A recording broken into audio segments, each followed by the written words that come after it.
Thank you for listening to the BjjBrick Podcast. We'll be bringing you Brazilian Jiu-Jitsu and good times. We hope to flatten your Jiu-Jitsu learning curve, help you get the most out of your grappling ability, and meet your goals both on and off the mat. Welcome back to the BjjBrick Podcast. Today, episode 335, we have a special guest, Averi Clements. And I know a lot of you guys, the name will sound familiar. You've read a ton of her stuff on Jiu-Jitsu Times. Great author, great Brazilian Jiu-Jitsu practitioner. So it's going to be awesome to have her on the show. So stay tuned for that interview. As usual, I'm here with my good buddy, Joe Thomas and Byron Jabara. How are you guys doing? I'm hanging in there, Gary. How about yourself? Well, it's great to have a good buddy like you, Joe. Yeah. You know, speaking of good buddies, I never want my good buddies to get eaten. And kind of reminds me of Byron always trying to pretend he's like my friend first, but it reminds me of a quote by Steve Irwin. Crocodiles are easy. They try to kill and eat you. People are harder. Sometimes they pretend to be your friend first. What do you guys think about that quote from Mr. Steve Irwin? Man, I like that quote. So something that kind of interests me is how quickly you can feel like family on the mats as compared to maybe other situations you might find yourself in life. I'm a mariner, and Byron, you can relate to this. You can get pretty close to your coworkers because when I'm working on the boats, I'm actually living with them.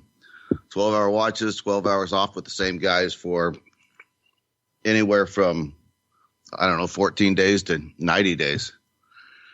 But wow. Yet, and so you'd think you'd get pretty close in that scenario, right? You get off watch, you watch movies together, you exercise together, you get on watch and you work together. But it takes a while to feel like you fit in with a new crew. And I have found when I go to jiu-jitsu schools, man, some of them I feel right at home in 15 minutes. Some of them take two classes, but that's still pretty rapid. And it kind of fascinates me why it's different with jiu-jitsu than other situations. And I think I finally figured it out.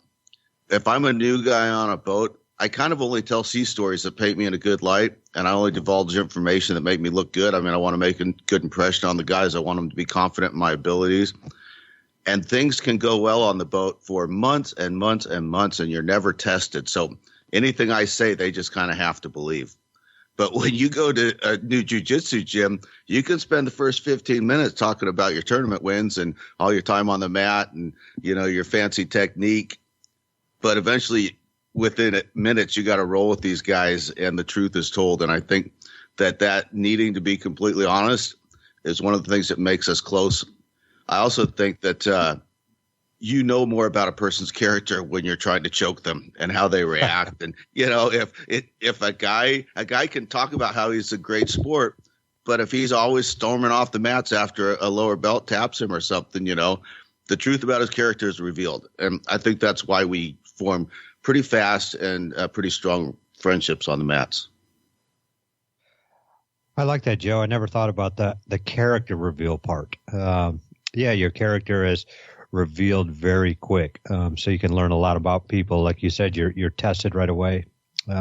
Good points. Yeah, that's a fun quote, and I think that sometimes people go to work all day, and you might be in a competitive environment that's kind of toxic. You might be trying to get the same promotion or the one that doesn't get fired or whatever, and people are friendly to you, but they may not be having your best interest in heart. Like, it's hard to tell sometimes. And you go to jiu-jitsu, and people are friendly to you, but then they're trying to, choke or submit you. That's just part of the game. And so, like, you get to see their true intentions generally. I think the opposite of this would be somebody who routinely sees you making a mistake. Like, Joe, you always leave your elbow out kind of wide, and I'm able to Kimura you at will, and I don't ever tell you that. Like, that's me kind of being like that person who isn't being really on your side. Like, so if you see somebody making a obvious mistake and you could help them, I think that's just part of being a teammate, to help them out. Don't just Kimura them every time or leave them with that weakness so you can Kimura them when you want to. Help your teammate out. crocodiles would take advantage of that elbow every time, right, Gary? Not every time, only if they're hungry. Ah. They only kill to eat when they're hungry. So that happens. But hey, I was thinking of this quote a little bit different. You guys are talking about how everybody accepts you so quick. When I read people are harder, sometimes they pretend to be your friend first before they try and kill and eat you.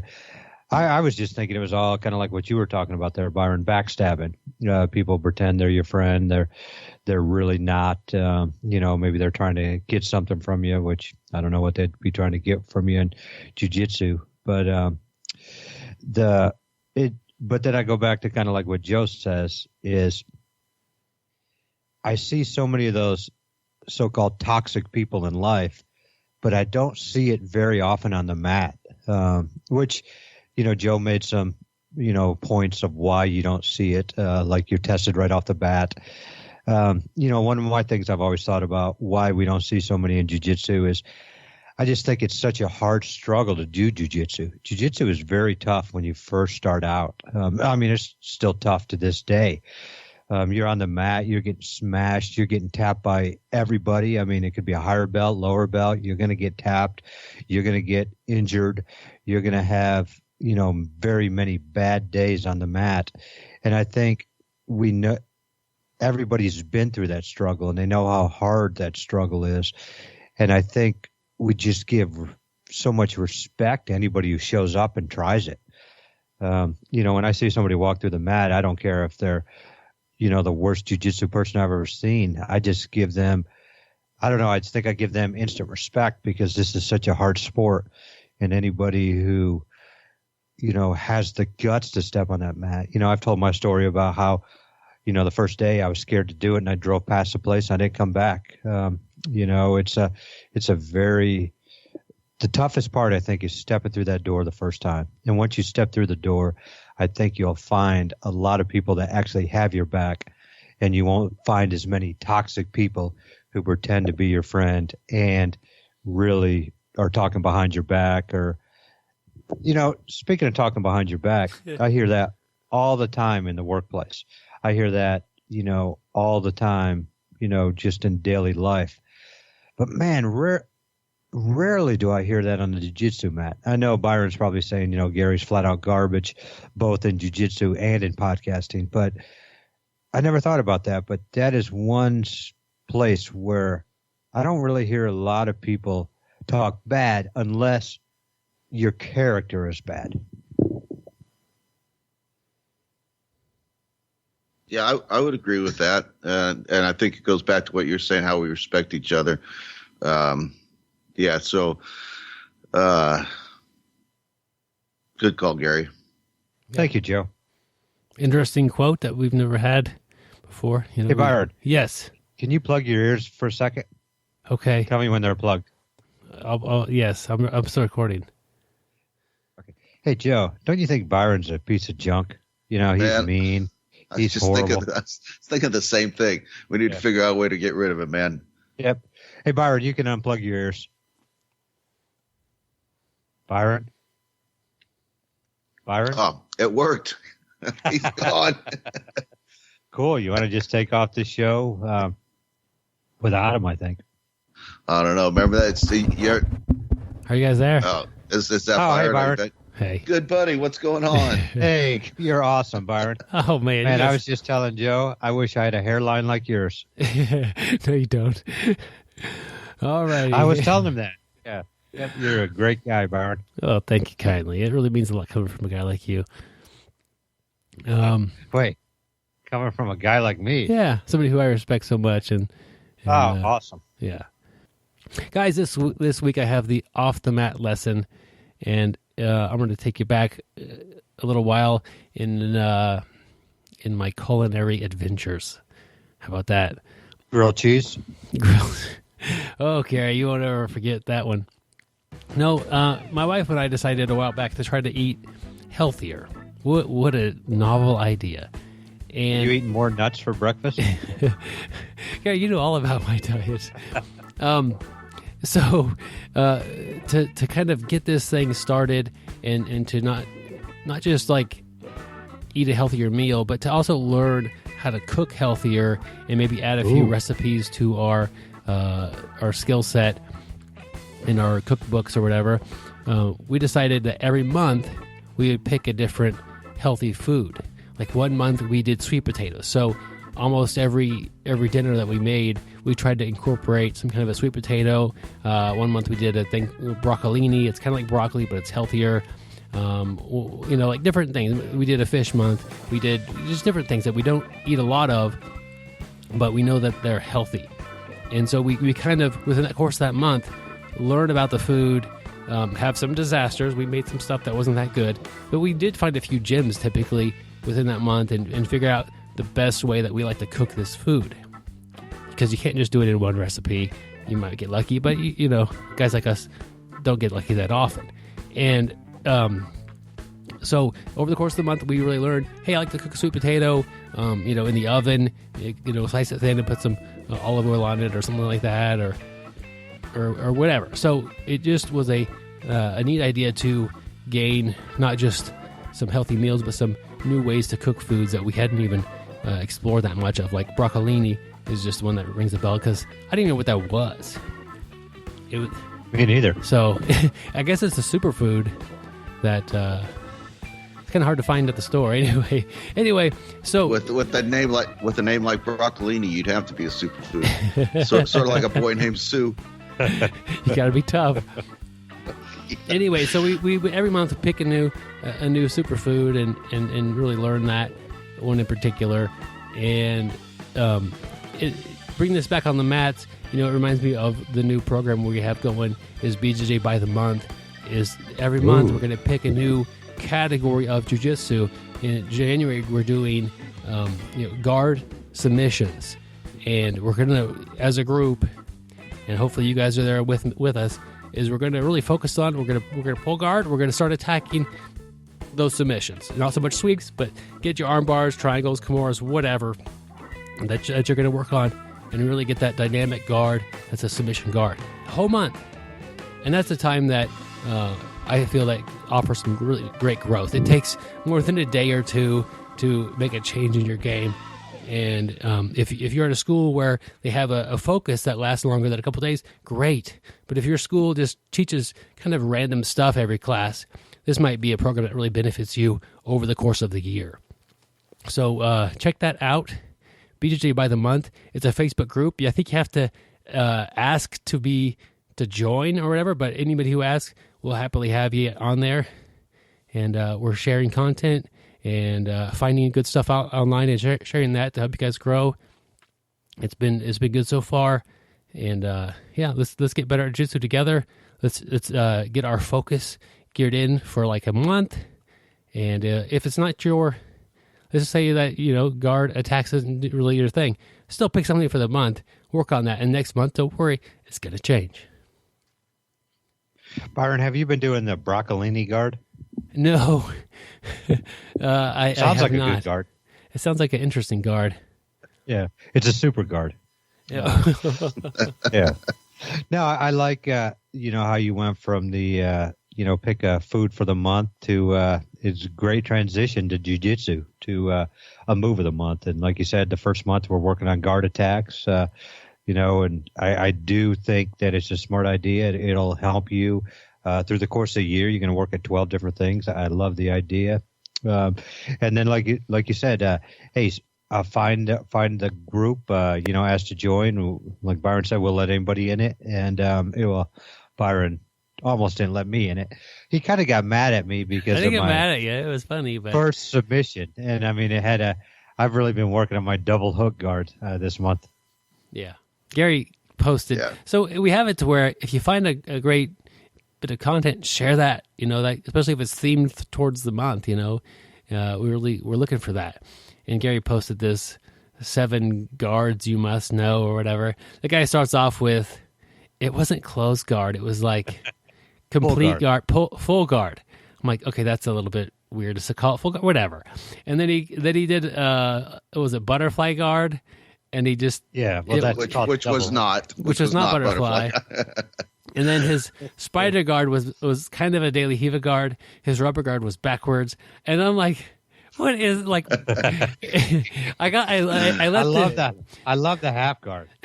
The half guard. His back was so flat on the mat, you couldn't have gotten a better pin in the wrestling. Just like wow, that's a terrible half guard. Like his half guard was half mount actually. Yeah. His opponent had half mount. So Gary, I was proud of myself for finding that video. Yeah, I was proud of you for sharing that. And video. I don't think that's a joke either. I don't think it was meant to be. It had like 10,000 views or something. It had way more thumbs down than thumbs up, so the community has voted it appropriately. Very well. Anyway. Hey, I want to touch on something from your life lesson there, Byron. It's significant. I think you kind of glossed over it, and it relates to the Jiu-Jitsu by the month thing. You said that with each food you tried a ton of different recipes, and some of them didn't turn out very well. And I think that's really key. When we go through this Jiu-Jitsu by the month, not every position is necessarily going to be for every person, but you can't just try one or two things and then say, that's not for me. Keep trying, and maybe the fourth or fifth recipe will be the one that you like. You know, I love that show, and I can go back to my own jiu-jitsu journey. And I remember a month in, at 35, 36 years old, learning a triangle. And I remember I told myself, man, this is never going to be my move. I'm never going to be able to get anybody in a triangle. And, I just had that attitude. I don't know why, but I didn't think it would work. And, I couldn't get any triangles and didn't try really. And, I kept coming back around and learned triangles again, and I didn't do it. I had it in my head that this wasn't going to be my move. And then one day I caught somebody in a triangle, except their arm wasn't in. And I got the tap. You had him in a scissor choke, huh? Yeah. And I will tell you, for some reason, that scissor choke changed my mind about triangles.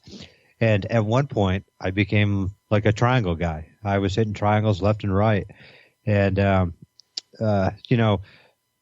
like you said, I mean, the first time it may not taste good. The second time it may not taste good. The third time you may put a little more salt in it and it tastes better. The fourth time you throw it in the Instapot and it's perfect. And then even if for some reason, like Joe said, you're learning this stuff and it still doesn't become your move, at least you're familiar with it. So when somebody tries to do it to you, maybe you can reverse engineer it and get out of it. Yeah, and Gary, he's got one of the best triangles that I see locally here for sure. Like it's a nightmare, and if I feel that he's at all setting it up, I try to get out of that before he gets set up on that thing. So just because to show you, you need to give it a little bit of time to develop sometimes. Guys, I want to give a quick plug to our audio book, Your First Year of BJJ. It's about 2.5 hours long. It's much like a podcast. It's just me talking to you about what to expect your first year of jiu-jitsu and kind of help you over some of the challenges that you might encounter that year. Everything from finding the right gym for you to doing a tournament if that's really something that you want to do early on in your jiu-jitsu. So check it out. It's $11.99. There's a link to the BJJ shop in the show notes. Gary, real quick, while we're here. Yes. Could you go to the shop? Can you find that? Yeah. Okay. Keep I'm here. Down. Keep scrolling down. To the brick. What do you see there, Gary? Get your own BjjBrick brick. Gary will happily mail you a non-essential brick from his house for a small, phenomenal fee. We're currently sold out. Why would that be a non-essential brick? Yeah, good luck finding that. But Gary, I don't think it's non-essential. Yeah. So this is now on the BjjBrick store. As soon as you can find some bricks that you don't need for sure on the structure of your house, maybe a decorative brick or maybe one that's on kind of a not on a load bearing wall. We'll put it for available again. But right now it's sold out. Well, what I can do, I mean, shoot, I've been over to your house. You've got a lot of bricks. I will tap a few. I will of them be off over the there wall. tonight. Yeah. Yep. You'll come home and your house won't look the same. But yeah. All right. Well, so check the store out there for the new product. We're literally trying to sell a brick from Gary or possibly my house, and we'll see how that goes. If we what's the small phenomenal fee? Why is it a phenomenal fee? It's really amazing. Okay. Well, I'd imagine with postage and the amount of damage that you're going to do to your house is you got to be compensated for that, Gary. My house, your house. Yeah. That's right, my house. You should have never told me where you live, Byron. All right. Well, so the update to the shop is complete. We now have a new item on there.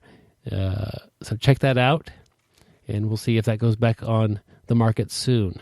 We're hoping it does, but it didn't look too good, actually. Could you imagine somebody going to the website that doesn't listen to the podcast, like, what are these idiots selling a brick for? I'm just wondering, like, I'm actually on our website, and you got how to build a perfect closed guard, developing your guard, open guard retention, 55 high percentage closed guard BJJ techniques. I didn't know why you don't still have my video up there. Well, I never did actually put it up there yet. I need to update that on the site there. Okay. It's up on the Facebook group, of course. Okay. But it's not. Yeah, we need to get that going as well. Yeah, because, we already got 10,000 views on that thing. I've got some work to do, Gary. Yeah. That's for sure. Okay. Perfect. We have the interview with Averi coming up here. I want to give a quick mention about the fires in Australia that they're experiencing, and she recently had a post. Australia is on fire. Like it's not just a small fire or part of Australia. There's so much of it burning. This is a catastrophic event that is on a world scale. And if you're able to help anything with any means, do so. And she has a link on her Facebook page about how to do that. But man, a lot of loss of land, animal life, and people out there are in extreme danger as well. So if you're able to look into that and help them at all, please do that. But right now, we'll get to the interview. And real quick, the interview happened well before the fires were going, or at least before they were big. I don't know when they actually started, but the interview happened quite a while ago. Go ahead, Gary. I was going to say, I think I read something that the fires have been going since July. Okay. I was reading, and I'm not sure if that's true, and if it is, I hate to give bad information, but man, those fires are just terrible. And every picture I've seen, and it's just a scary thing. And praying for all those people there in Australia that nobody gets hurt. They get these fires out, and very well. I know damage is insane, probably, but just praying for everybody over there. Yeah, last I heard, they've got complete towns and communities that are cut off and isolated, and they're using the military to evacuate, and so it's pretty bad. Yeah. So just a heads up, the interview happened. I don't know before it started, but before it became quite this bad. So anyway, here's our interview with Averi Clements.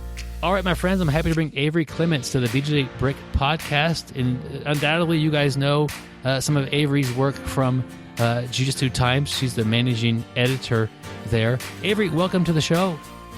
Thank you so much for having me on. Yeah, I'm really excited. And, we cover an article every week, and we've covered a lot of your articles, and we talk about them and kind of, discuss, what the article's about. And it's nice to get somebody on here who has inspired a lot of conversations from your articles. So give us a little bit of introduction. I always see your picture in the corner of the article, and I know that you've written a ton and you have a lot of posts, but tell us a little about who you are as a grappler and as a person. All right. Well, hi again, guys. I'm Averi. I'm a Jiu-Jitsu purple belt. I've bin training for between 7 and 8 years with a little bit of time off in the beginning. Like Byron said, I'm the managing editor for Jiu-Jitsu Times, and I do a bit of writing for other publications as well. I'm from Pittsburgh, Pennsylvania, but I currently live in Adelaide, Australia, and I train at Trinity MMA under Nick Hughes. Cool. So 7 or 8 years on the mat there, and now you've moved from Pennsylvania to Australia. Where in Australia are you? So I'm in Adelaide, which is in the state of South Australia.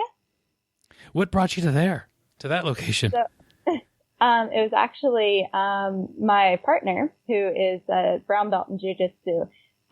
He and I met, I guess you could say it was online. We had a mutual friend in the U.S., and he and his business partner, James Hunt from Grapple Apparel, told me to come visit Australia. And so I'm a big traveler. I used to live in Costa Rica, and I've been to, I think, 10 or 11 countries. And so I was like, yeah, sure, I'll come visit. And so my partner and I hit it off, and I needed an excuse to do a bit more traveling. So I moved out here.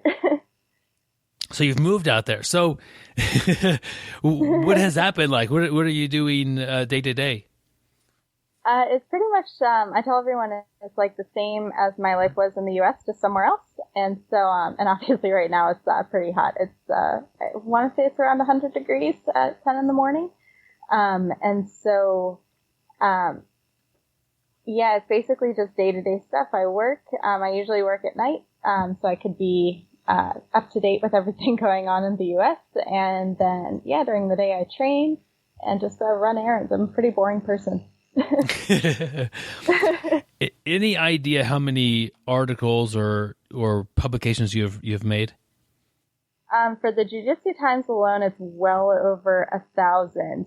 But that's not all those long form articles. A lot of them are just short little blurbs that go along with a video or, you know, a quick news piece. So I say over 1,000, and people are like, "Oh my gosh, it's so much writing," and it is, but it's also not that much, but I write for other publications as well, and so I don't even know. It's probably, and I couldn't even tell you how many combined, but for the Jiu-Jitsu Times, it's well over 1,000.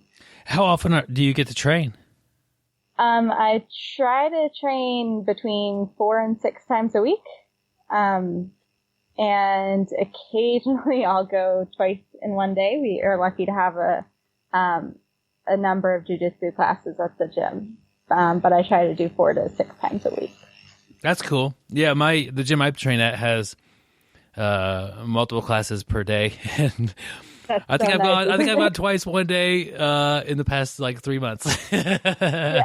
It always sounds like such a good idea, and you're like, "Oh, I'll go all the time if we have multiple classes a day," but then you remember jiu-jitsu is pretty exhausting. So. That's funny. So yeah. How was the change moving from one location to the other one and switching gyms? Was that difficult?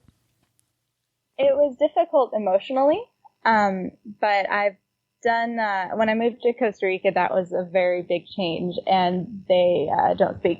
A lot of people speak English, but English is obviously not the first language there.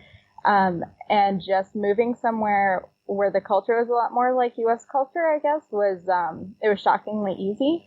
But emotionally, of course, it's very difficult. You know, I'm very close with my family, and so leaving them behind, leaving all my close friends behind, leaving my old gym, the academy, behind was very, very hard. And it still is. I get homesick a lot. But I'm very lucky because my team here is amazing. My coach is amazing. I have so many amazing friends here. And at this point, I think it would be just as hard, both emotionally and practically, to leave here and return to the U.S. Interesting. So can you stay there kind of as long as you want, or is there a certain amount of time you could be there in Australia? So my second visa, my visa extension, runs out in October of next year. And so my partner and I are kind of trying to figure out what the next best option is. They have, partner visas or relationship visas. If I got another job, I could get a work visa. So we're kind of just looking at options right now and seeing what would be best. But if we don't find a solution, I'll be kicked out in October. Oh, man. Yeah. I imagine you'll find a solution. Like, that's not... yeah. Okay. Like... Yeah, we'll make it work. Yeah. You have an interesting thing there, and it sounds like it sounds like you're kind of putting roots down over there, and yeah, getting you're happy with it over there. Yeah, I really enjoy it here, and I'm lucky to, have my situation that I do and have so many people that I love all over the world and to feel comfortable in other locations.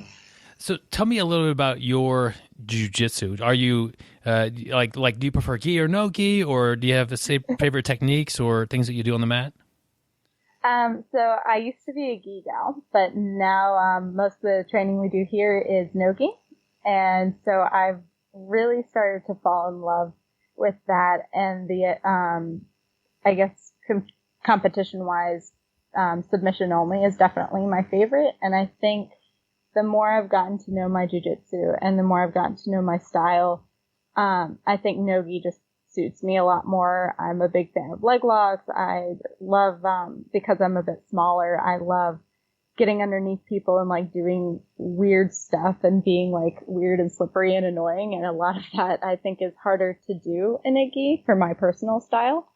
And so, yeah, I've really, really enjoyed that. I call myself guard playing garbage. Like I love, playing guard. I love inverting, like anything that's just kind of like weird and annoying and good for small people is, I guess, kind of my style. But I'm still figuring it out as we go. You know, like I think, like a lot of people, my jiu-jitsu is always evolving, and I'm experimenting with new stuff and trying to improve on my weaker areas. So I'm sure that'll be different in a year or two. Yeah, that's jiu-jitsu is always changing. I guess on a global level, it's kind of evolving as a sport, but it's also individually we all kind of change as the time goes by, and we're interested in other parts of jiu-jitsu and we gravitate towards that, or we can't do something anymore because of injury, or you learn something new and it changes your game entirely. Like there's a lot of things that kind of pull you in different directions. Yeah, exactly. So I talked to you a little bit before we started recording, and I was like, hey, I want to talk to you about a couple of your articles, but I didn't want to pull up stuff that was like from quite a while ago, because it happens to me sometimes. Somebody will ask me about an interview that happened a couple years ago, and I have a hard time like really remembering what was said in some of the interviews. Some of them really stick with me, and some things change the way I think about jiu-jitsu. But, after doing, 50 interviews a year, probably a little less than that, but after doing so many interviews and talking with people, some things kind of blend up, and I don't remember who says what, and some things I don't remember at all. I don't have the greatest memory. So I was like, I'll stick to articles you have written like within a month. I mean, you do a really good job, but I don't need to go back, from a long time ago to find interesting stuff to talk about. So that's kind of nice. And that's why I think you do a great job. And one article that you wrote, it was Dear New Blue Belt, here's what you should and shouldn't be worried about. And I think this is important because we do have sometimes problems with keeping blue belts on the mats or motivated or happy as grapplers. And I think your article speaks to a lot of points that blue belts have issues with. Yeah, and that was actually inspired by, we just did our belt promotions, and a couple of my very, very good friends just earned their blue belts, and one of them in particular felt a little bit overwhelmed with it all. And he was like, man, like, I just don't know if I'm ready to be a blue belt yet. And this guy has been going and just, like, he crushes me now. He has been winning, every tournament he enters practically with, tons of matches at each event. And I've been saying to him for forever, like, oh, that blue belt's coming quick. Like he just progressed really, really quickly.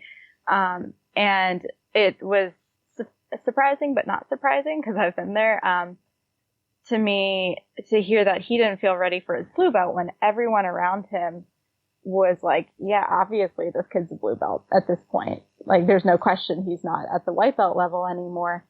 And I was just thinking about, like, there's a lot of pressure, and this goes for every belt. I don't think we ever feel ready to be promoted unless we've been at a certain rank for years and years and years. And so, yeah, it just kind of clicked for me that a lot of new blue belts are probably in his position where they think, okay, I'm a blue belt now. Like, there is no room for error. I have to be good at jiu-jitsu. And I'm like, blue belt, like, you basically just graduated high school in jiu-jitsu. You don't really know anything, and you're not supposed to know that much. Maybe you're comfortable in your jiu-jitsu. Maybe you can beat up a lot of the white belts and maybe even a couple purple belts. But you're not supposed to be good at jiu-jitsu. You just have more responsibilities as a practitioner. And yeah, you need to, I don't want to say lower your expectations for yourself, but also not beat yourself up for not being perfect, Do you remember what it was like when you got your blue belt? Yes. I felt ready in one sense, but I was also, I think, unprepared for the emotional burden that it would carry. I guess in terms of, I went from, like a lot of people did, from winning everything at white belt and feeling like, oh, I'm finally getting good at jiu-jitsu today. I remember those days. But then going to blue belt and suddenly I'm losing everything and I feel a crazy amount of pressure. And my coach one day got frustrated with me and was like, you're a blue belt. You should know this already. And I was like, oh my gosh, like, there's so much stuff. Like there's expectations of me now. Where, at a white belt level, you don't really have expectations. You just show up and keep showing up. Yeah. And you mentioned about having a hard time at tournaments, and in your article you say, stop worrying about being an instant success at that blue belt level. Some of the people that you're on the mat with now have been on the mat for 5 years or more. And it's quite a jump. So some of the people at blue belt level are going to be getting their purple belt very soon. And so, what's the difference between them now and in a month? Not much. And so it's really a big jump to go from that white belt to that blue belt and try to compete and have success right away. And you definitely help kind of turn down the volume of their expectations, like, I'm going to keep doing great. Well, sometimes it'll be pretty tough because your division is full of people who also won white belt divisions. Yeah, exactly. It's the point where you get promoted, you've proven yourself to be good. Like anyone, literally anyone can be a white belt. You could go against someone in a competition who trains once every 2 weeks and just entered for fun. And, maybe they're 50 years old and just didn't care about entering a master's division. And then you get to blue belt and it's full of a bunch of people who, like you, have proven themselves at a white belt level. It's not just, day one person walking in and saying, oh, maybe I'll sign up for a tournament. Like all of these people, whether they started training the same day as you or they've been training longer or even shorter, they've all proven themselves in some way and their coaches them like, nah, you're good now. So, you get your blue belt. And I think that's a bit of a wake up call for a lot of people. Yeah, I think that's one of the frustrations that blue belts have is they don't feel like they're really there.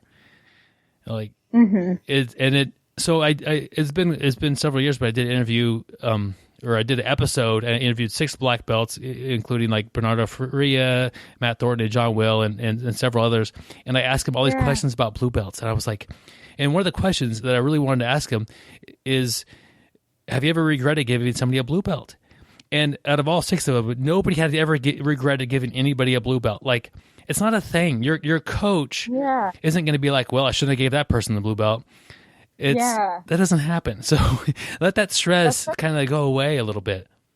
That's such a good question too, by the way. Yeah, I was worried that someone was like, well, some of these guys are kind of, but it just, because I remember the same stress when I got a blue belt. I didn't want my coach to be watching me getting tapped out by a white belt or, not performing well or, having somebody, I don't know, just not, asking a question that I shouldn't be asking, whatever. Yeah. And it's really not an issue with coaches. They're giving you that belt and they think that you're there. And that once they make that decision, it's kind of behind them as far as, is this person at this level? Yeah. Someone once told me when I was a baby white belt, somebody said blue belt is the point where jiu-jitsu starts to make sense to you. And that's always kind of stuck with me because, again, I think a lot of people at blue belt think that they should be good at jiu-jitsu, and that's not the case. It's just, and I found that what that person said was true for me when I became a blue belt too, because suddenly I was more able to string things together. I understood that, okay, I can go from an armbar to a triangle to an omoplata, and it just kind of came naturally. I didn't have to think about those transitions, or I was starting to calculate what I wanted before I was there. Whereas, at white belt, I'm just like, I'm just trying to survive here. I felt like it was a lot more hectic at white belt, and blue belt was hectic too for its own reasons, but I just felt like jiu-jitsu was starting to kind of make sense. And so when I have other blue belts that, again, don't feel really confident in their game or that they're not where they should be, I say, okay, is jiu-jitsu starting to make sense to you? And they say, well, Yeah.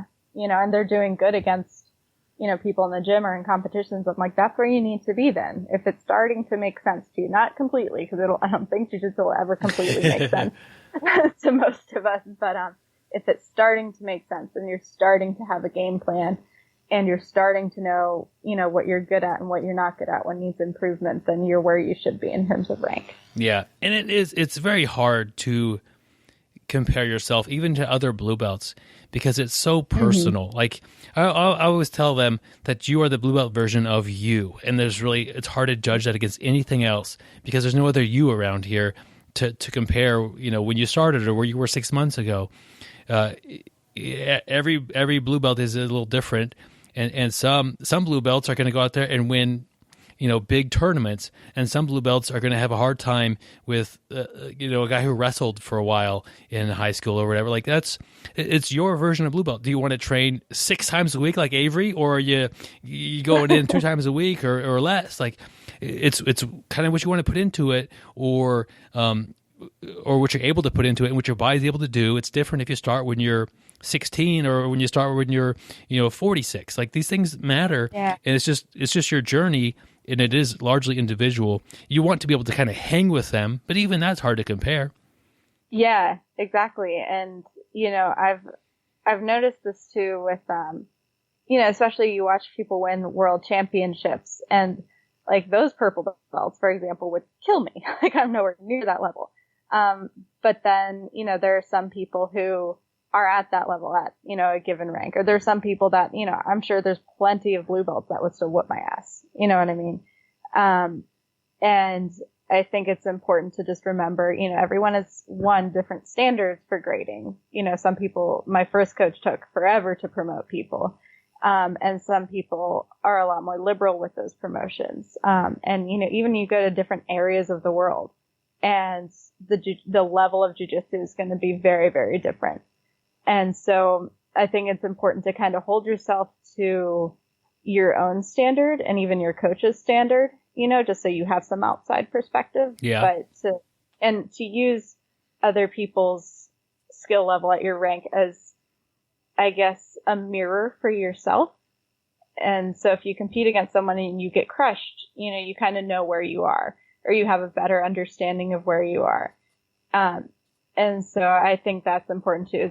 Basically, like you were saying, like everyone has their own journey, and it's important to remember that and to use comparisons to other people to motivate yourself and push yourself and realize what you can be, but not be too hard on yourself because of that either. Yeah. If comparing yourself as a motivation and it gets you to push and exceed that's I guess a fine motivation, although it's a little bit unusual. I always look within yourself and try to just be better than you had been, or develop yourself as a grappler is a big thing. So it wasn't too long ago that my wife got a new stripe on her belt. She now has 3 stripes. She's a white belt, and I don't make this decision. The owner of the gym, he said, "Hey, I think I'm gonna get Becky a stripe." I'm like, okay.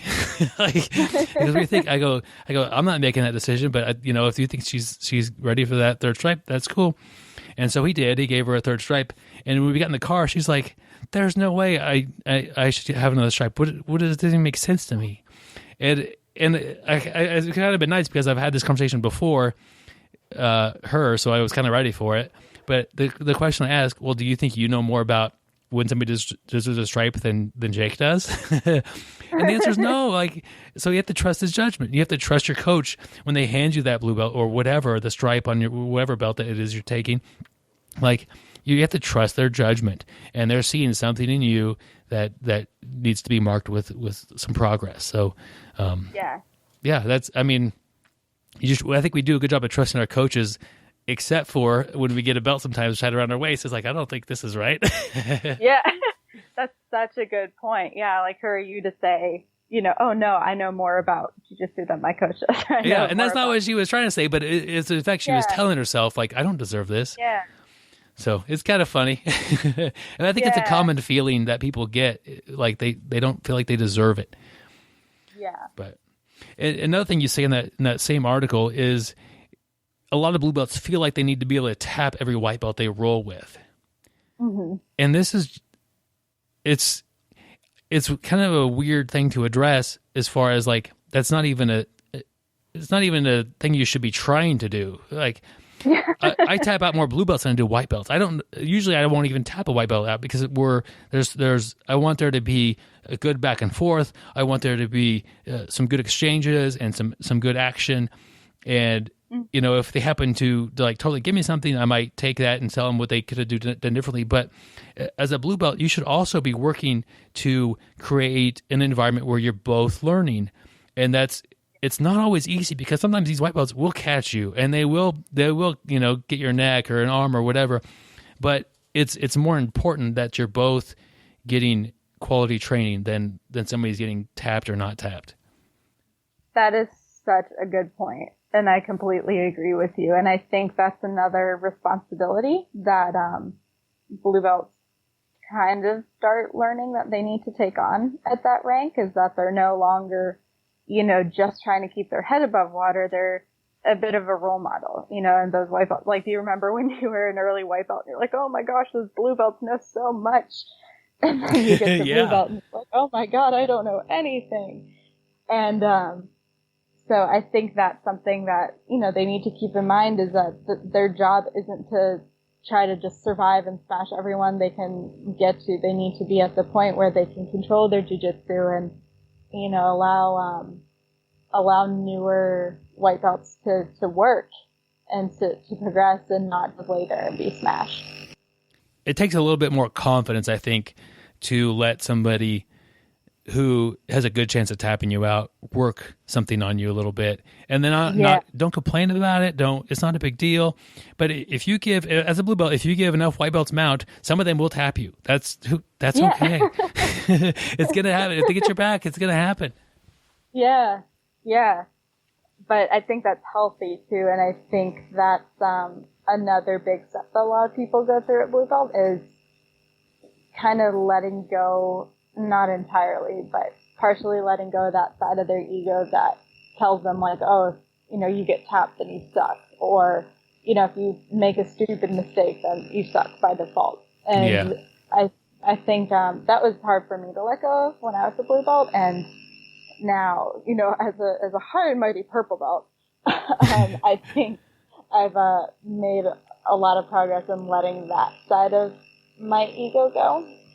In terms of like, if I get tapped by, you know, white belt, or if I'm letting a white belt work and they, you know, get to my back and choke me out, that's fine. Like, I don't feel less secure in my jiu-jitsu because that happened. And I think that's a step a lot of blue belts need to take at that level as well.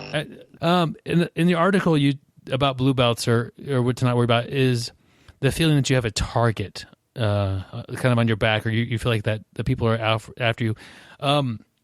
Is that something that you feel happens sometimes, or, you know, like purple belt now?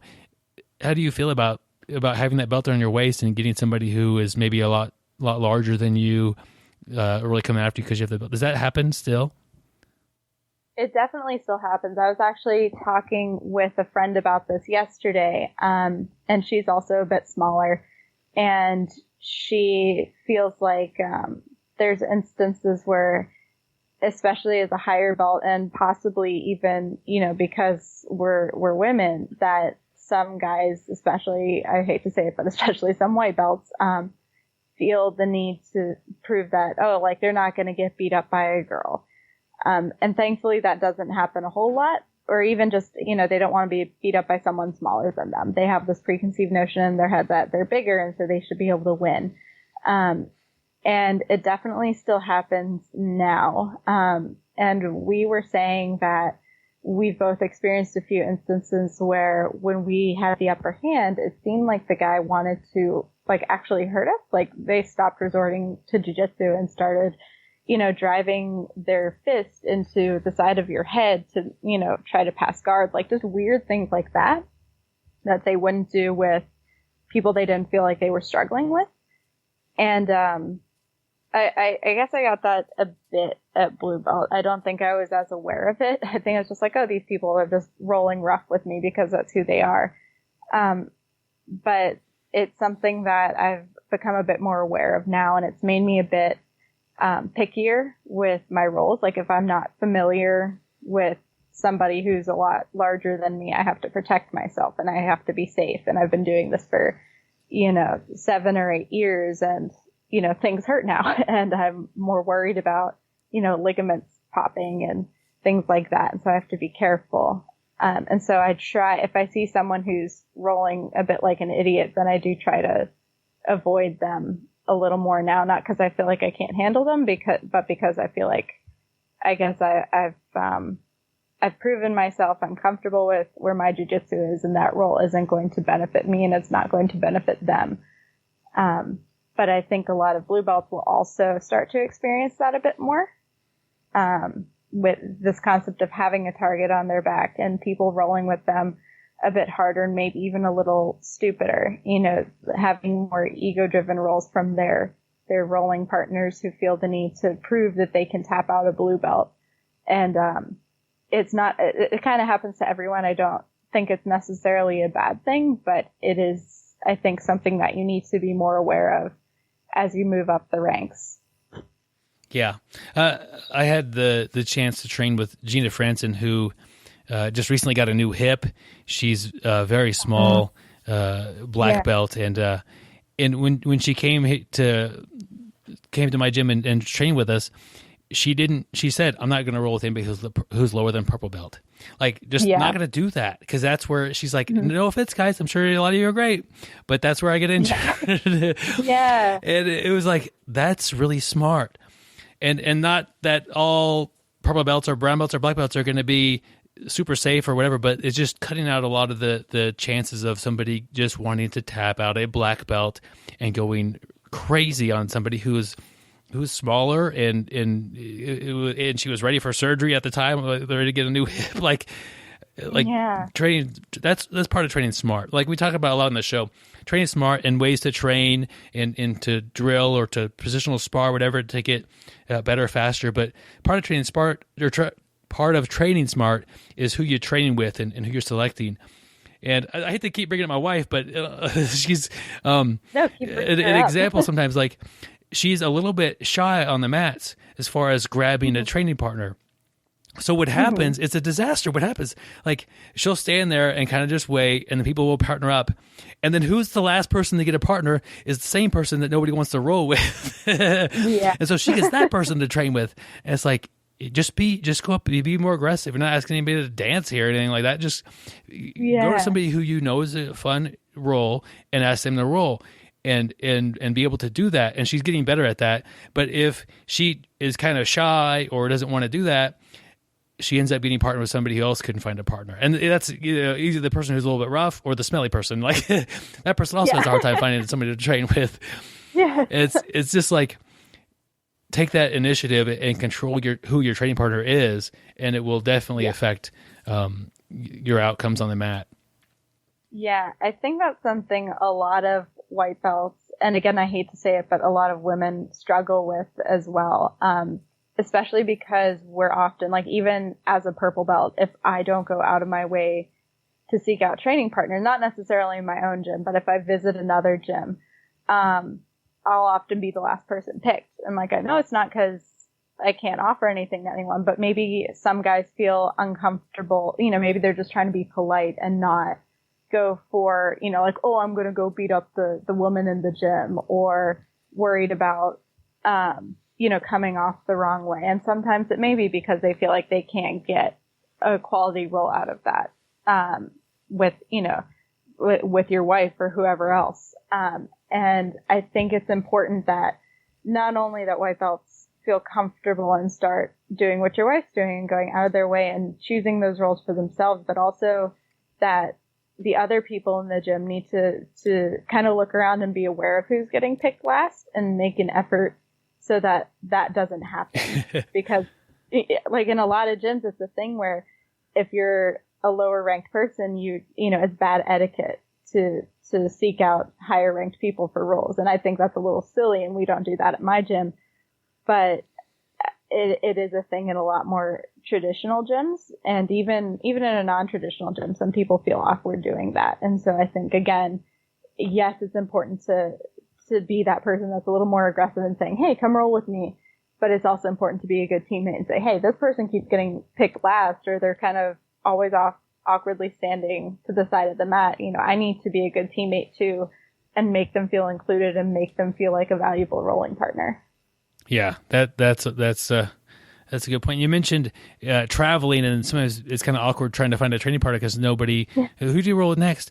From the other point of view, if somebody travels to your gym and you roll with that person, let's just say you come into my gym and I roll with you, and hey, that was fun. And next, we can say bye. Or what's better is I say, Avery, come roll with Jake over here. You're gonna really enjoy. You're gonna have a good time rolling with him. And then I say, hey Jake, watch out for Avery. She's gonna armbar you, man. And kind of get like a little bit of a push over to somebody who will be a good roll, a fun roll, whatever you want to call it. Get that, opposed to like letting this person who doesn't know anybody in the gym find the next person on their own. Like I always like to try to match somebody, especially if they don't know very many people at the gym, like matching up with the next one and get them somebody who is good to roll with. Yeah. That's such a good point and such a good idea too. And, I think it all comes down to on all sides, just, not being afraid to speak up, whether on behalf of yourself or on behalf of a visitor or a teammate, and just kind of being aware of what's going on around you and who safe training partners would be for yourself and for other people as well.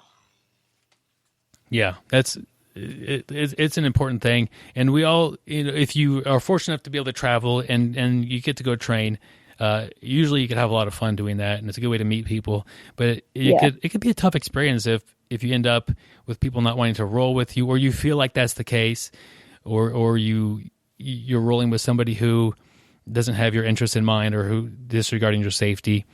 So, what do you think makes a travel experience like an experience done right in jiu-jitsu? Like how to get there, or what about the experience was enjoyable? Yeah, like if you've traveled to other gyms, what has stuck out for you and made it an enjoyable experience? I personally, and I'm a little different than most. Like a lot of people are coming in there to look for like a interesting techniques or to meet some people. I often will really be interested in the teaching style and the way that the instructor runs, controls the class, and coordinates different things. I'm watching that. I went to Iceland in the summertime here. I guess the summertime where you are, about 6 months ago, and those guys did great. Like they paired me up with a black belt who also spoke English. Although most of them do speak English, and he was a super friendly guy, and then they taught some interesting techniques which were great, and the way he communicated with the class. He's very visual. He taught in Icelandic, which I didn't understand any of, but he was visual enough to make it not matter. I mean, it's jiu-jitsu. And when it came time to roll, I rolled with my black belt first, and then the instructor next, and then they paired me up with people who I would like to roll with, who were competitive rolls, who were not out to murder me. I mean, I'm there on vacation. I'm not here to do anything other than that. And it was all fairly lighthearted. And then something interesting, after the class was over, we reviewed everything. And if students had trouble with the techniques that they had learned today, what was the issue? Like if you tried to pull off that sweep while you rolled and it didn't work, what happened? And so it was a good recap for the techniques taught that. And I really enjoyed just how they ran the class. They always had a person watching the rolling. I'm big, like that's something that I don't do that I need to do more of, is to take a round out and watch the people that are rolling. Like I just roll every round, but I know that's wrong. That's totally wrong. I should take at least one round out and watch people and coach a little bit, make sure people are being good to each other.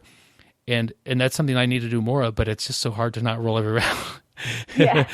But they had people that would sit out and watch, and I just, so from my perspective, as somebody who's kind of interested in teaching of jiu-jitsu and the learning process, I always enjoy that, and those guys did a great job of it. Yeah, that's a very good point. And I've also, I guess I haven't really expressed it to myself the way you just expressed it to me, but thinking on it, that is also one of my favorite parts of traveling and training and cross training, is seeing how other people teach. And even I love seeing how the way a coach is, or the way a coach trains or teaches, can influence the style of an entire gym. Like we have a 10th Planet gym close to us, and the coach is small and just very, like, I don't want to say squirmy, but just like tricky. Like he rolls like a small person, you know, and he's flexible. And so as a result, a lot of his students, even the ones that aren't built like him, they're very quick and slippery, and they pull off all this weird stuff. And then we have another gym near us where the coach is this giant dude who his pressure game is just unreal. And again, all of his students, even the ones that are smaller and not built like him, their game is very much built like on his game. And so it's a lot of pressure passing, a lot of top game, a lot of wrestling. And I always think about the difference between those two gyms as, you know, a very strong indicator of how, you know, a coach's game or the way someone teaches can completely influence how the entire gym trains. Yeah. And it's not just normal jiu-jitsu. It's not, oh, like if you know jiu-jitsu, your students will know jiu-jitsu. Like as a coach, you have a lot of power in influencing how your students do jiu-jitsu. Yeah. And ultimately everything comes back on either the coach or the person who's running the gym, with how people's experiences are. Like even if the coach isn't there, well, what happens when coaches can't show up? Who's going to run the class? How's it going to be? Like everything is like, if people are rude to a visitor, that's ultimately it's on the coach. Like have the class never had the conversation about how to treat visitors and how to welcome somebody to the gym and how to, create good training experiences for people who may not be here tomorrow. Like it does all come back to the coach. And some coaches just come in and teach arm bars or sweeps or whatever, and then that's it. But some coaches really take that approach to it where they control the environment where we're learning, because in like the culture of how the students are treating each other. Some coach, it's all over the place. I just enjoy seeing different things. Some coaches are hilarious, and it's basically like a comedy routine while you learn jiu-jitsu. Like I enjoy that as well. Like yes. So, yeah, everyone has just different things to offer. Yeah. And I always value that. I had the odd experience of my junior high wrestling coach come in and watch a jiu-jitsu practice, which was really cool. Like this was awesome. Like a listener of the podcast was related to him and is like, hey, I brought him in. Look at this. I'm like, Coach, I sucked as a wrestler. Like I was horrible, but here he is. And so I take some time out during the middle of the session and I start talking with him, because I really, this guy is really kind of a neat person and is Coach Kilmer. And I'm like, he was just neat the way he looked at it. He's like, some of these people are real serious and some of them are just kind of hanging out. And I go, yeah. And he said that and he knew it and I knew it, but like, that was okay. Like we're here for different reasons. And I'm like, a lot of us are just here to have fun. And in wrestling, especially at the school level, like you're there to work hard and train and try to win matches, you know, like, and it's just, there's not wrestling for adults. It doesn't happen. But there's jiu-jitsu because we were able to make it fun and a process we want to keep going on. So I don't know. It's funny that you say that. I never wrestled in high school, but I was the wrestling manager, which was basically just like scorekeeper, and I lugged the med kit around. But the coach, who is also my social studies teacher, he and I remained good friends. He was like my adopted dad, you know, just like such a good guy. And I was such a nerd. And so I was still friends with a bunch of my teachers from high school and middle school. But, he came to a jiu-jitsu class of mine like a few years ago. And he actually made that comment that, you know, as a wrestler, you don't get too many options to continue that after high school. Like there's some, wrestling based gyms and things like that, but you don't see many high school wrestlers or college wrestlers go on to continue to compete in wrestling. And he was like, it's so funny to me that you never wrestled in high school, but here you are as an adult having this entire, like basically jiu-jitsu career, you know, and I think that's a big blessing that we have in jiu-jitsu is to keep doing this, well into our senior years as well. Yeah. It's just interesting the way, the way the cultures are different, and one will breed an environment where people come in well after their physical prime and just continue to develop their skills and have fun. Mm-hmm. Yeah, exactly. Okay, I didn't mean to get us on that article. I'll put links to these articles we're talking about on the show notes, but I didn't mean to be on that one for quite as long as we had, but we could go more on that one. But I do want to talk about one that you wrote recently about attending a fundamentals class, even if you're an upper belt. And this is something that I do. I go more when my schedule lines up with going to jiu-jitsu, whether it's gi or no gi, beginner class, advanced class, whatever the class is. If my schedule lines up, that's when I go. So I've attended a lot of fundamentals classes or beginners classes, and I do continue to get benefit from that. Yeah. We have a few fundamentals classes now at our academy, and it clicked for me after taking one of those classes, and that's why I wrote that article, that there's a lot of stuff that I've gone all these years without formally learning. And as a result, my technique isn't maybe as good as it could have been if I'd had access to fundamental classes when I first started training.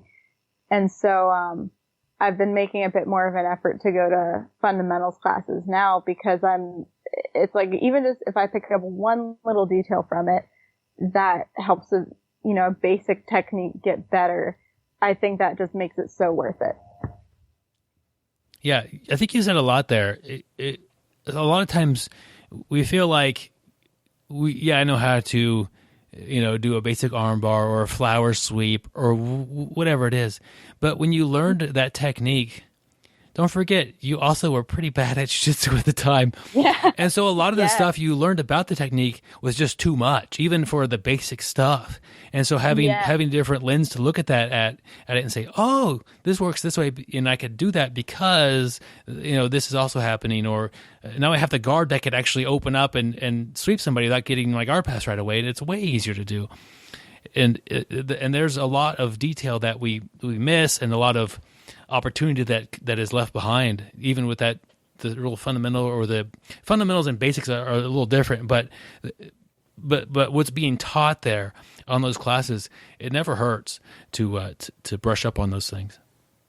Yeah, and I think you make a very good point of, the first time you see a lot of these fundamental techniques, your jiu-jitsu is not good. I think that's a really, really good point to bring up, and I think about that a lot. It was actually the X guard that really hammered home that point, because when I first learned the X guard when I was a white belt, I was like, I hate this thing. I can't figure out what foot goes where. Like, I'm so bad with left and right, which is ridiculous. But that was such a hard thing for me, was like, which foot goes where? Like, what should I be doing here? And it was just something I couldn't wrap my head around at that point in my jiu-jitsu journey. And when I relearned it again in a fundamentals class, I was like, and I'd been doing X guard for a while at this point, it wasn't like, oh, I tried this, I'm never doing X guard again. I've figured it out, and I've been working with it a bit more.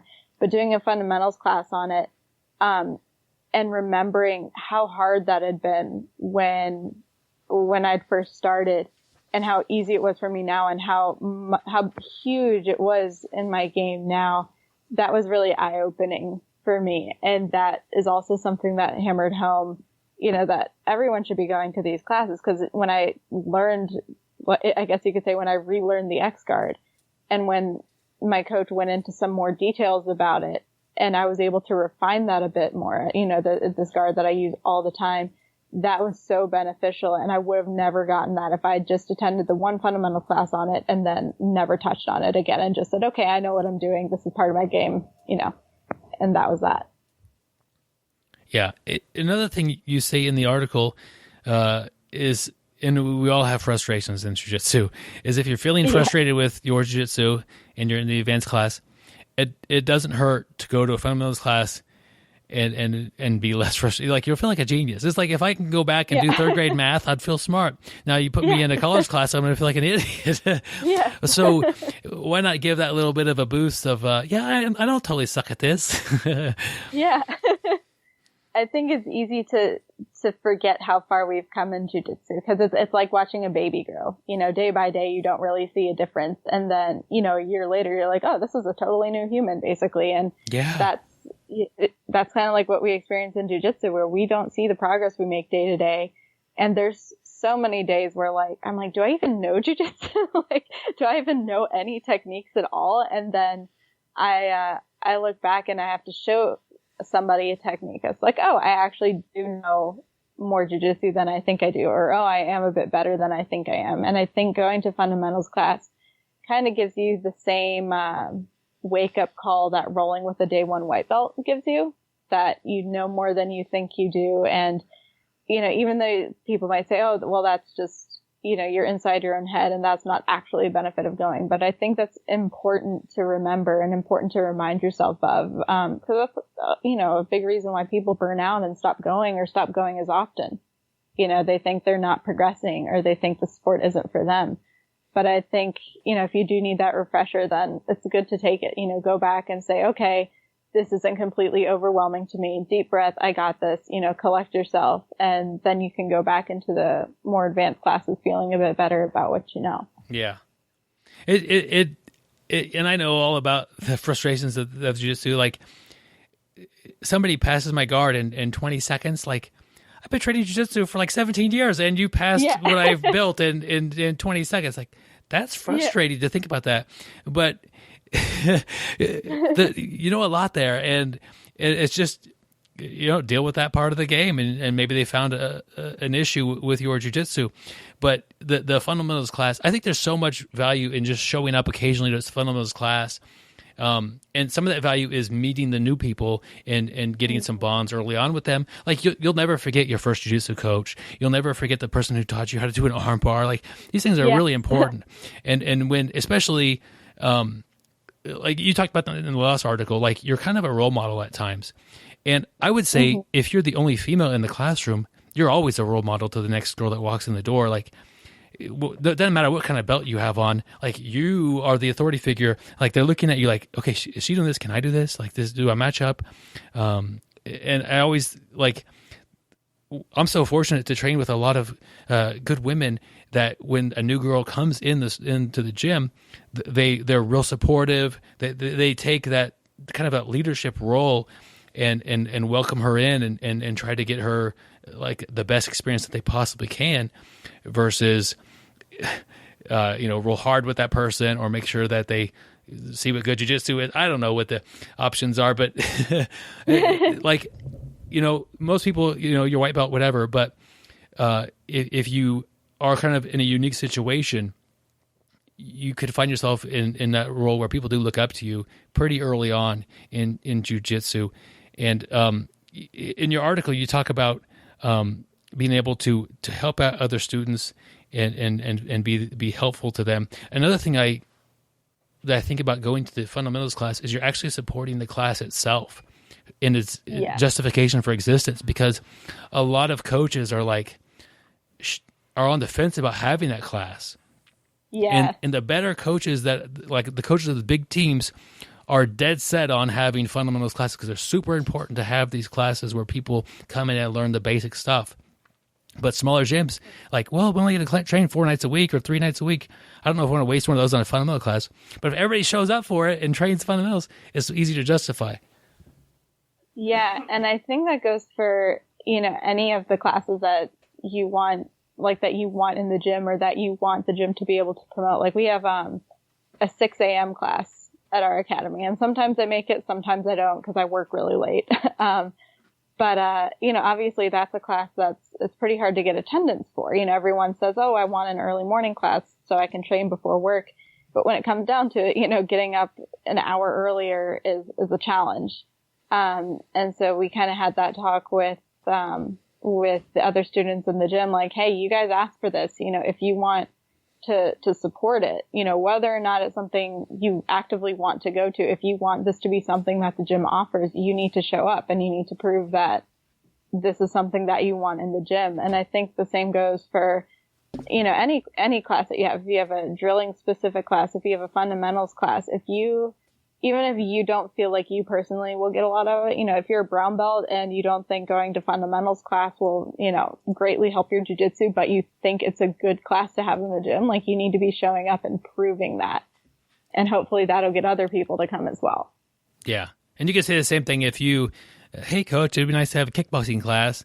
And then you show up to the kickboxing class and everybody's terrible. Like, you have to keep going to that to get people to become proficient at that art. And if you decide, I'm not going to show up and support this, well, you're not helping your own cause.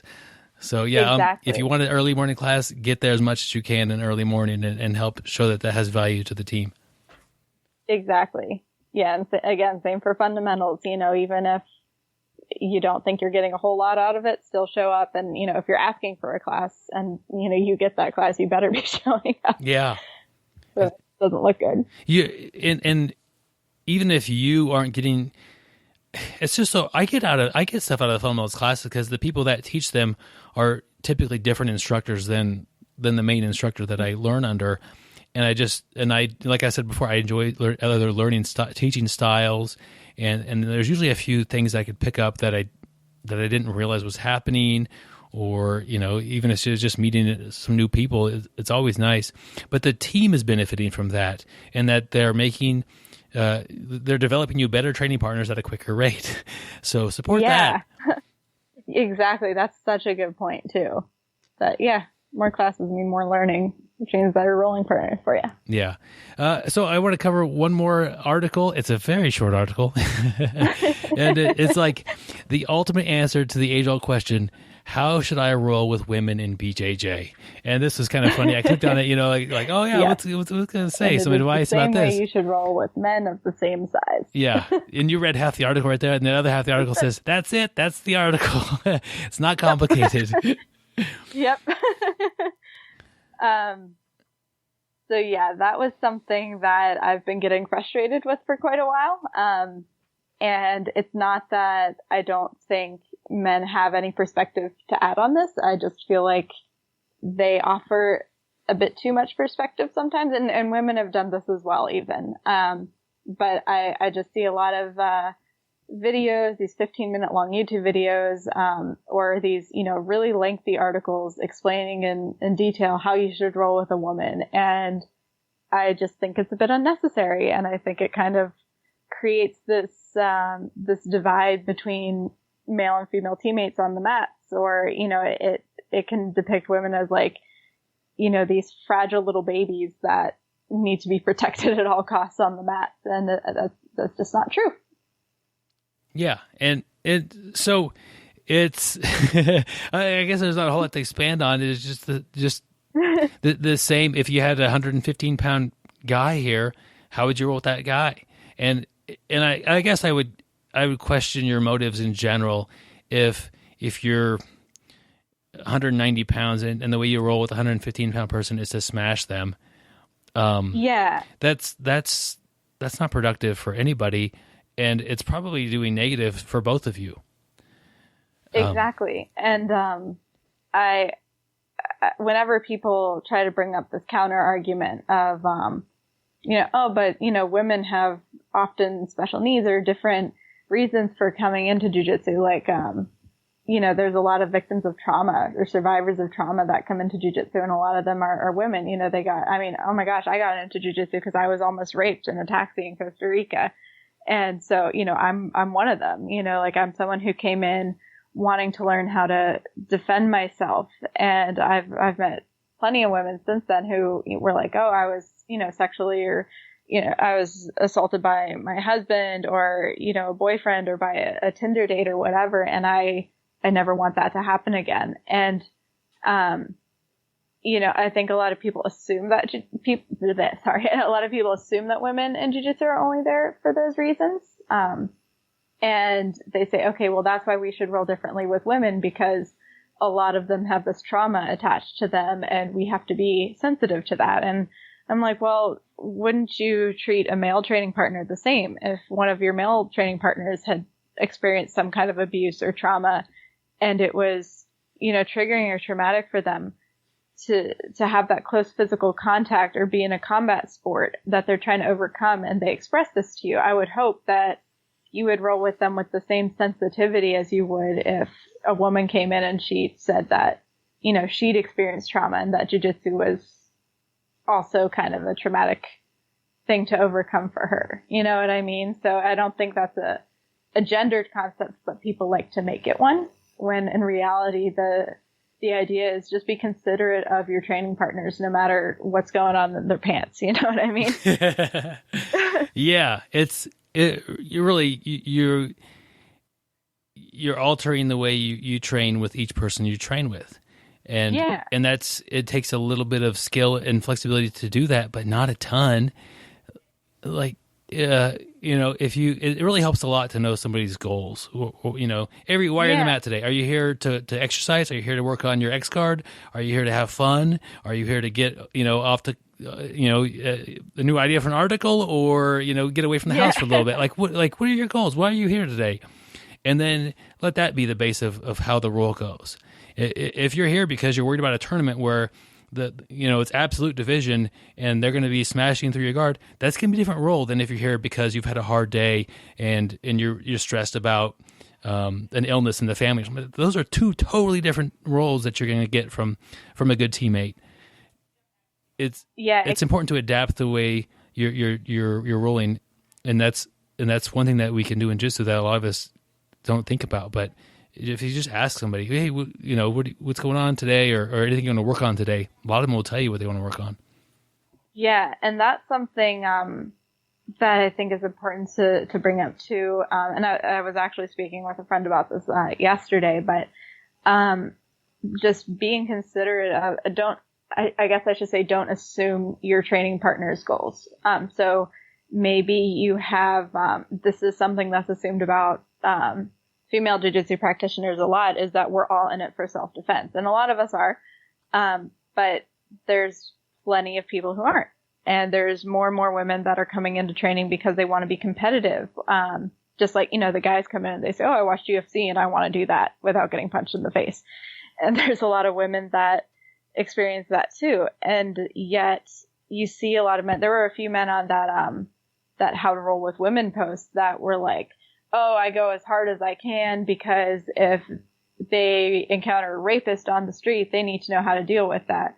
And that's not really what happens, but also, that's not why we're all there. If, my friend is a very active competitor and she's very picky with her roles because she wants to get good competition training out of them. So she's not going to necessarily go for the, 200 pound, 250 pound white belt that's just going to sit on her the whole time. She's going to go with someone who's a bit lighter and trickier and can push her to be a good competitor. And so I think when we go with our training partners, we shouldn't just assume, oh, this person needs, competition training, or this person needs self-defense training, or this person needs exercise training. We need to, like you said, communicate with them and see what our training partners' motives are for being in the gym that day or over a period of time, so that we can give them what they need while also getting what we need out of it. Yeah. And it may not be the way it is at anybody's gym, that, at your gym as you're listening, whoever you are. But you start this by just sometimes you just tell somebody, man, I've had a long day today. Work sucked. I'm glad to be here and get some time on the mats with you, buddy. And that's a different, imagine if I said, man, I got a competition in 2 weeks and I'm worried about, being able to pass them in spider guard. Those are two different ways to start your role. And in one role, I'm going to try to put you in spider guard and keep you there and work. In one role, I'm going to make sure you're smiling and trying to having a good time while you're getting a break from the rest of your miserable day, I guess. Yeah. That little short conversation before you start rolling, or maybe while you're stretching, that could really change your experience on the mats. Yeah. And that friend that I referenced, who's again very competitive, she does a very, very good job of articulating what she wants before each training session. So she'll tell me, hey, can we, at open mat, hey, can we spend a few minutes drilling this technique? And then when we roll, hey, I'm working on this technique. Can you try to focus this roll on this, on trying to pass this guard? Or, if I put this on you, can you try to get out of it using this method. And just the way she communicates those needs, like it kind of gives me a bit more focus to my roles as well with her, because I'm actively thinking of, you know, a technique or a concept. And she gets way more out of that too, because she is getting what she needs without having to just assume that her rolling partner is going to be giving her that. And so, again, when we talk about, you know, communicating, whether that's calling people to roll on the mats and, you know, putting yourself out there a bit more, or just doing what my friend's doing and just saying, you know, hey, this is what I'm looking to get. I think that can really, really advance your jiu-jitsu journey and other people's as well. Yeah. Man, that's cool. And just to kind of bring this back to where we were talking about earlier, you know, like let's say somebody comes up to me and like, hey, I want to work on passing X guard. Okay, I'm going to try, but my X guard's pretty garbage. So we do this roll. And then next time I say, hey, you should grab Averi. She's been working on X guard, you know, quite a bit, and she's got a great X guard. You should, you know, work with that person. So kind of, I don't know. I just like setting up those environments to where people are getting that targeted training. And if you're able to aid that, you know, on the next role, even though you're not part of that role, it's always nice. Like, yeah, know what resources are available. Yeah, I think that's so good for you to do, you know, as a training partner or a coach too. And that's something that not a lot of people think of. So I hope more people incorporate that into, you know, their rolling sessions or classes as well. Yeah. So Averi, what are your goals for the next year or so, like whether on the mat or with the website? We're trying to, I guess, expand our reach on the website a bit more. So we have a couple cool ideas in mind that I don't think I'm at liberty to discuss quite yet because I don't own the site. But I guess be on the lookout for a couple ways that we're going to be working to not only improve the content on the site, but also reach out to the community a bit more. And our big focus on the Jiu-Jitsu Times is to build up the community and build up the sport. We've kind of gotten away a little bit from, and this is a deliberate move, we've gotten away a little bit from interviewing a bunch of the big name athletes, you know, focusing a lot on sports coverage. We do focus on the sportier aspect of it, but the more we talk amongst the staff and the owner of the site, Kit Canaria, he's very big on just building up the community in jiu-jitsu. And I think that's what a lot of people read the site for, is not necessarily for, you know, the interviews with, you know, whoever, Buchecha, whoever else, but for the everyday people in the community that are making a difference and inspiring people. And so we're going to be, I guess, turning our focus even more to that and seeing how we can help athletes make a profit in the sport and how we can help everyday people in the sport, you know, progress and how we can grow the sport. So in terms of the site, that's a big goal for us, and we're going to be working even more towards that. And in terms of myself, the visa is just a big thing for next year to continue living in Australia. And in jiu-jitsu, it's just going to be, I want to compete a bit more, but I also just want to achieve my own personal goals of, you know, just getting better and closing up some holes in my game and, helping my teammates to progress and feel better with their jiu-jitsu as well. So I say I have soft goals where I don't have hard goals like, oh, I want to win worlds or I want to win the world pro.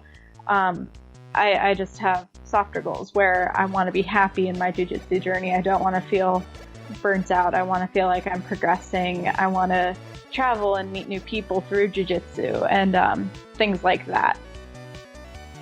Cool. So, yeah. Those are good goals, and they're similar to mine. Yeah. You continue to grow and develop as a martial artist and as a person who enjoys jiu-jitsu, and have those around me also benefit from being on the mat. So, Averi, I've enjoyed a lot of your writings. I've definitely enjoyed talking with you today. So, thank you so much. Thank you, Byron. I really appreciate it.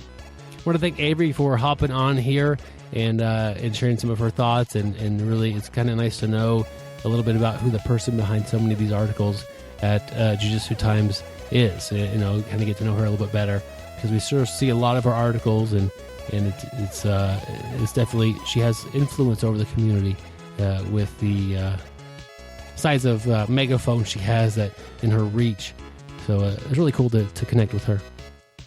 If you think this is an interview that a friend of yours would enjoy, please share that with them, and hopefully they'll check us out and enjoy this interview as well.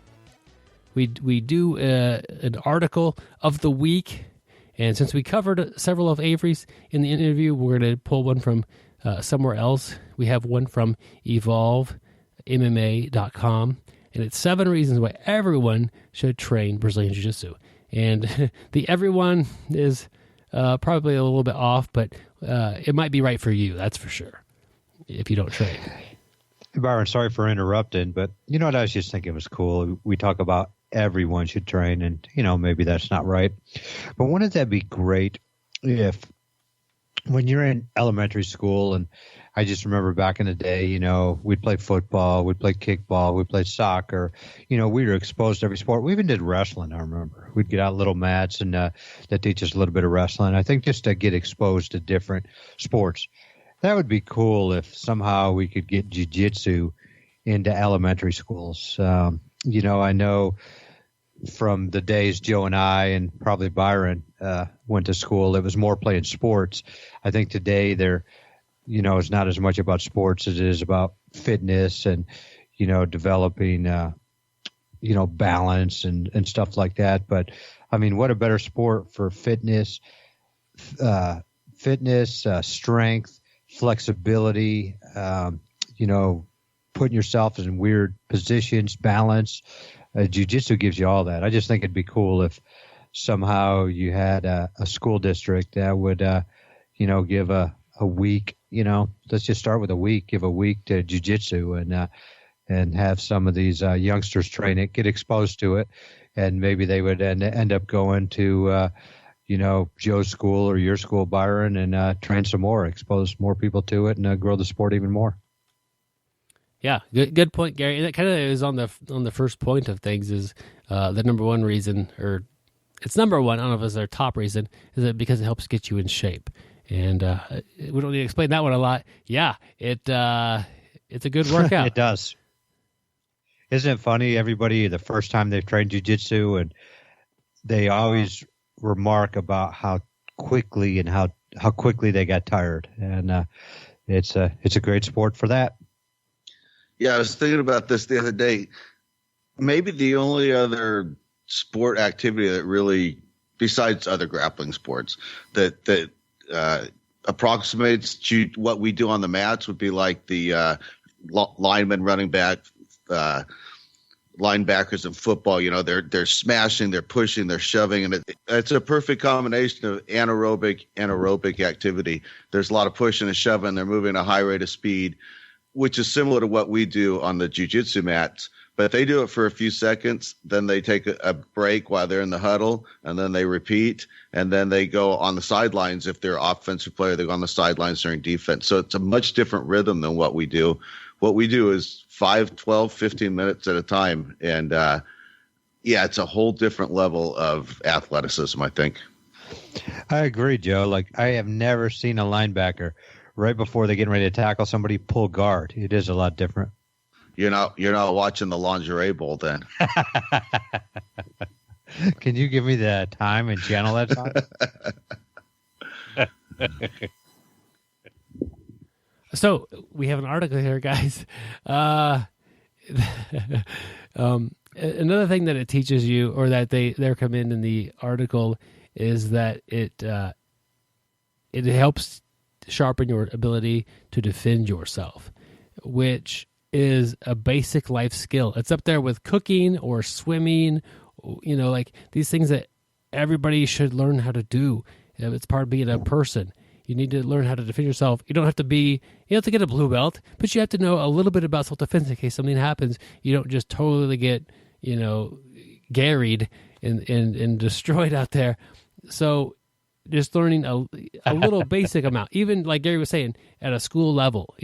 I think some schools do teach a little bit of self-defense to the girls. I know my school did, way back when, but they taught a girl self-defense thing. Gouge them in the eyes and kick them in the groin and run away. But anyway, it does teach self-defense. It's a basic human skill.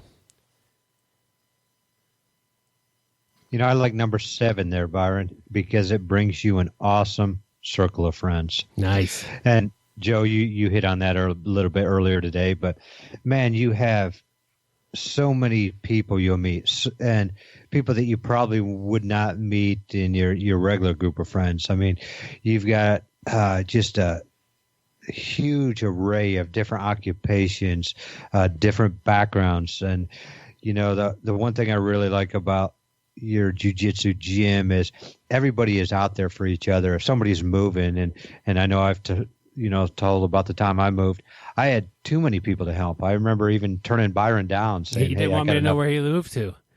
Yeah, because you were going to take my bricks. But it's they're always there for each other, and a group of friends. And to be honest, the one place I train at on Saturday morning, I always talk about it's a social club where a little bit of jiu-jitsu breaks out. And I say a little bit because I think a lot of us just come for the camaraderie, just to talk to people. There's people who aren't even rolling will show up just to say hi to people. And, you develop some very strong friendships. And I think it goes back to what Joe and I were talking about earlier in the show, is how hard it is to do jiu-jitsu, and the trials and tribulations. And, like another one of these points is steps you out of your comfort zone. And anybody who does that, you respect that person so much. You open up on the mat, you're vulnerable on the mat. And the only thing this can lead to is, friendships. And I think that's, as Byron and Joe always joke to me, I'm going to say that's what's best about jiu-jitsu. Yeah, that's definitely it. I think that's a thing that keeps us coming back when we have a couple hard days in a row, or a hard week, or we're dealing with an injury. It is a hard sport, but you have a room full of friends hanging out at a certain location, certain times of the week. Go to that place. And whether you're not really feeling it today for doing jiu-jitsu, still it's where your buddies are. Go hang out, and you'll do a little jiu-jitsu, you'll do a little grappling, and before you know it, you're back in love with jiu-jitsu, and you're getting some good rolls in and getting that good workout as well. Everybody really cares about you. It's a unique sport in that situation. I mean, if you're out, I remember one time a guy got kicked in the Byron, and he was out for a little while, and he was major swelling, and people were all, hey, where you at? Is there anything I can do? How's the Byron doing? And the swelling went down, and it became normal size, and he was back, and so people really do care. Are you talking about the nose there, Gary? No. Okay. No. Everybody knows what you mean, I guess. All right. Well, we'll put this article to rest. There's several more reasons, though, but this is a kind of a nice thing. If someone's just interested in jiu-jitsu, share an article like this one, or maybe this one, and just showing some positive things. Because everybody thinks jiu-jitsu is going to be super tough. Like, I talk to guys all the time at work that are like, I'm thinking about doing it, but I got to get in shape, or I'm thinking about doing it, or I don't know if I could, you could tell that they don't know if they're going to be tough enough to do it. Those things that's not a thing. You don't have to be in great shape to do it. You don't have to be super tough to do it. You just have to show up and try it a few times and get to know some people and hang in there a little bit. And before too long, you'll be kind of decent. And it's just they put these artificial boundaries on themselves about what jiu-jitsu is. They don't even know. So you got to share with them, what it is and what it isn't, and make it easy for them to start. But they'll put a link to that article and all the articles that I covered with Averi as well in the show notes. You can find those easily. I want to give a quick shout out to a couple of our Patreon supporters, Gudrun, Craig, and Richard. Thank you for the support there.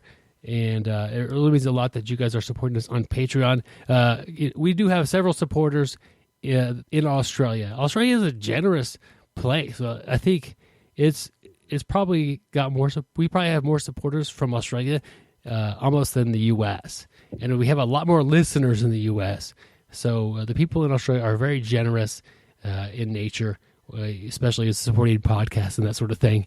So if you're able, like we were saying earlier, if you're able to help them out with those fires, send them some support. Maybe you want to help the the animals in the fires, or recover the land that was devastated, or maybe a particular city, whatever. Find a way to help which you want to help, and do that. They would greatly appreciate that.